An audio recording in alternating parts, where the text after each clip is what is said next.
అప్పుల బాధలు వెంటాడుతున్నాయా? అయితే 6 JVR వారి జాతిరత్నాలు ధరించండి. Hi, welcome to Manam TV. మన టీవీ మన కోసం నేను మీ journalist Manoj. US senator targets Hyderabad visa temple. So Hyderabad visa temple అనగానే మనకు గుర్తొచ్చేది చిలుకూరి ఆలయం.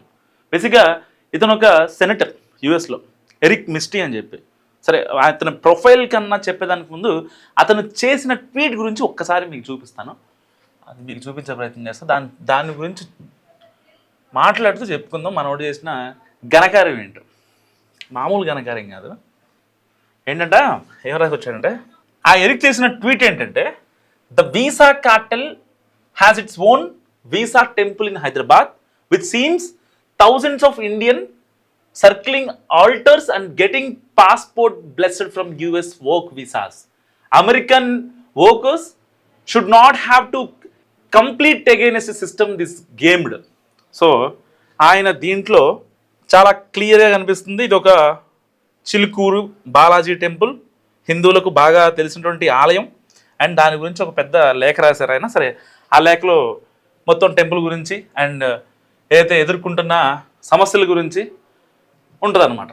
సో వాస్తవానికి ఏం జరిగింది, ఎరిక్ అనే అతను ఒక సెనేటర్.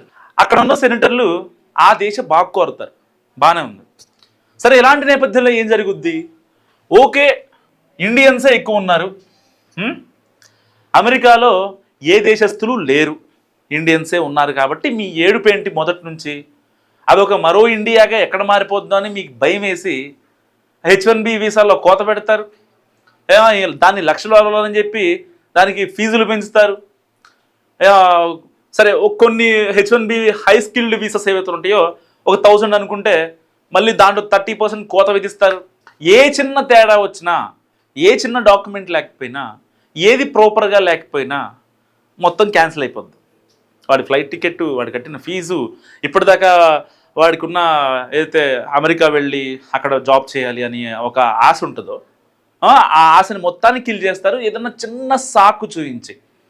అలాంటి మీరు ఇప్పుడు హిందూ దేవాలయాలపై అండ్ పర్టికులర్గా హైదరాబాదీస్ అంట, 2 తెలుగు రాష్ట్రాల్లో ఉండేటోళ్ళు అండ్ నార్త్లో ఉండేటోళ్ళు ఎక్కువగా హైదరాబాద్, బెంగళూరుకి వస్తూ ఉంటారు. సో ఈ ఎరిక్ చేసిన ట్వీట్ కూడా హైదరాబాదీలను టార్గెట్ చేస్తూనే చేశాడు. ఏంటి, హైదరాబాద్లో ఉన్నటువంటి ఎక్కువ మంది సాఫ్ట్వేర్లు అంట ఈ యొక్క టెంపుల్ చుట్టూ తిరిగి ఒక మాఫియాని క్రియేట్ చేస్తున్నారంట. H1B వీసా కోసం ఎలాగైనా సరే అక్కడ రావాలని, సరే ఇంకేదో వీసా, H1B హై స్కిల్డ్, ఇంకా ఉన్నాయి కదా వీసాలు, ఆ వీసాల త్రూగా రావాలని చెప్పి ఈ యొక్క టెంపుల్ చుట్టూ తిరుగుతున్నారంట. దానివల్ల ఇంటర్నేషనల్ మార్కెట్లో ఒక మాఫియాగా ఏర్పడి అమెరికాలో ఉన్నటువంటి ఎవరైతే సో కాల్డ్ గ్రాడ్యుయేట్స్కి జాబ్స్ రావట్లేదంట. అది కూడా మన తప్పేనా? అమెరికాలో ఉన్నవాళ్ళు వాళ్ళు సోమరిపోతులుగా ఉంటారు, ఎక్కువగా పార్టీలు, ఈ యొక్క కల్చర్స్ అలవాటు చేసుకొని గన్ కల్చర్కి అలవాటయ్యి డ్రగ్స్ ఇలాంటివి తీసుకుంటూ ఉంటారు అని చెప్పి మనకి చాలా వార్తల్లో మనం చూస్తూ ఉంటాం. అక్కడ ఏదైనా నాకు ఆందోళన జరిగిన తర్వాత మనకు తెలిసే వాస్తవాలు.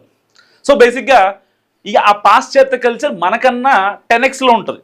బేసిక్గా మన ఇండియాలో ఇప్పుడు అంటే కొంచెం 1xలో ఉంది ఆ పాత సంస్కృతుల్ని పాటించడం అనేది, బట్ అమెరికాలో 10x ఉంటుంది. సో ఇమాజిన్ అక్కడ ఎలా ఉంటుందో పరిస్థితి మీకు, అంటే నేను వెళ్ళలేదు, అక్కడ ఉన్న పరిస్థితులు మనం చూస్తూ ఉంటాం కాబట్టి వార్తల్లో చెప్తున్నాం. ఇలాంటి నేపథ్యంలో వాళ్ళు ఒక ఫ్రీ లైఫ్ అలవాటు పడతారు. అక్కడున్న యూత్ ప్రాపర్గా చదువుకోరు, ఏదో డిగ్రీ వచ్చిందంటే నార్మల్ డిగ్రీ వచ్చినట్టే అంతే, వాడికి స్కిల్ ఏమి ఉండదు. సో అలాంటి డిగ్రీస్తో టెక్ కంపెనీలకి, ఫార్చ్యూన్ 500 కంపెనీస్లో, ఫర్మ్స్లో ఉన్నటువంటి ఒక 500 కంపెనీలు, అవి ఎంఎన్సీలు కావచ్చు, నార్మల్ కంపెనీస్ కావచ్చు, ఏవైనా సరే, అవంట అక్కడ ఉన్నటువంటి అమెరికా యూత్ని పంపించేస్తున్నారంట బ్యాక్కి. కానీ అదే ఇండియా నుంచి ఈ టెంపుల్ తిరిగి వస్తే అలాంటి వాళ్ళకే ఇస్తున్నారు అని చెప్పి ఈ పెద్ద మనిషి మాట్లాడతాడు, ఎరిక్ అనే అతను. అసలు కొంచెమైనా వీళ్ళకి మాట్లాడే వాళ్ళకి సిగ్గుంటుందా? పెద్ద పెద్ద ట్వీట్లు చేస్తూ ఉంటారు కదా, యుద్ధాలు ఆపేస్తామంటారు, వేరే వాళ్ళ ఆర్థిక వ్యవస్థల్ని బలపరుస్తామంటారు. మరి మీరే అట్లా మాట్లాడితే ఇంకెట్లా? దాంట్లో ఏముంది ఫైదా? ఇంక చెప్పండి. ఒక దేశాన్ని టార్గెట్ చేసి, అక్కడున్న హిందువులను టార్గెట్ చేసి, హిందూ టెంపుల్స్ని టార్గెట్ చేస్తూ అదొక మాఫియా అంటే ఎవరు ఊకుంటారు? నిజంగా ఊకుంటారా? అంటే ఈ టెంపుల్ త్రూగా అన్ని మతాల వాళ్ళు అక్కడికి వచ్చి ఈ యొక్క దేవుడికి రిక్వెస్ట్ పెట్టుకొని తద్వారా వీసా పొంది అమెరికా వచ్చి వాళ్ళ యొక్క జాబులు కొల్లగొడుతున్నారని ఈయన యొక్క ఆవేదన, ఆక్రందన. నిజంగా దాంట్లో టెక్నికల్గా, లాజికల్గా మాట్లాడుకుంటే 1% అయినా అసలు న్యాయం అనేది కనిపిస్తుంది ఆయన మాట్లాడిన మాటలో. సరే, అక్కడ దేశం ఆర్థిక వ్యవస్థ దిగజారిపోతుందో కూడా అనుకోవడం. ప్రపంచ ఆర్థిక వ్యవస్థ అగ్రరాజ్యం అని చెప్పి అమెరికా మీరే అనుకుంటారు కదా. ఇప్పుడు ఈ టెంపుల్ నుంచి వీసా పొంది, లేకపోతే వాళ్ళ సరే కొంతమంది ప్రతి ఒక్కళ్ళు ఇప్పుడు అమెరికాలో వర్క్ చేసే వాళ్ళు క్రిస్టియన్స్ ఉంటారు, ముస్లిమ్స్ ఉంటారు, చాలా మతస్థులు ఉంటారు. నాట్ ఓన్లీ హిందూస్, అన్ని రకాల మతస్థులు ఉంటారు. సో హిందువులు మాత్రమే గుడికి వెళ్తారు, మిగతా వాళ్ళు వెళ్ళకపోవచ్చు, కొంతమంది వెళ్ళొచ్చు, దానిదేం లేదు. కానీ అక్కడికి వెళ్ళిన ప్రతి ఒక్కరిని ఇదే టెంపుల్కి వెళ్ళి వచ్చావు అని అంటే, సో ఇండియా అనేది ఒక సెక్యులర్ కంట్రీ, సర్వమత సమ్మేళనం, అన్ని మతాలకి ఉంటారు. సో ఇప్పుడు అన్ని మతాలని మళ్ళీ టార్గెట్ చేస్తూ మళ్ళీ మాట్లాడాడు అనమాట. అంటే ఎలాగైనా సరే ఇండియాని, పర్టికులర్గా ఇండియన్స్, హైదరాబాదీలు అమెరికాకి రాకూడదు, అలాంటి ధోరణిలో ఈ యొక్క ఎరిక్ చేసిన వ్యాఖ్యలు చాలా క్రిస్టల్ క్లియర్గా కనిపిస్తున్నాయి.